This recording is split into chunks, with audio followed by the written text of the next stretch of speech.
Welcome back to 8482 Media. Today I'm going to quickly show you guys how to add the lights effect onto your CapCut clips. So initially what you're going to want to do is go to Media, click and drag your clip down to the timeline. Once you have it there, we're going to go up to Effects, click on Video Effects, and then go down to Christmas.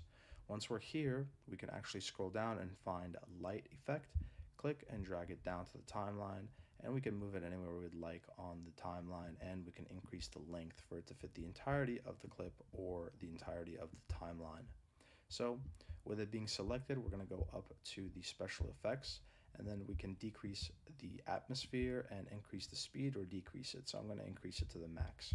Let's take a look.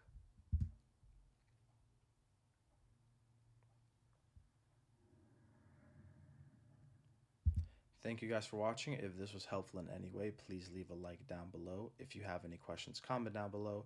Thank you guys for watching and have a great day.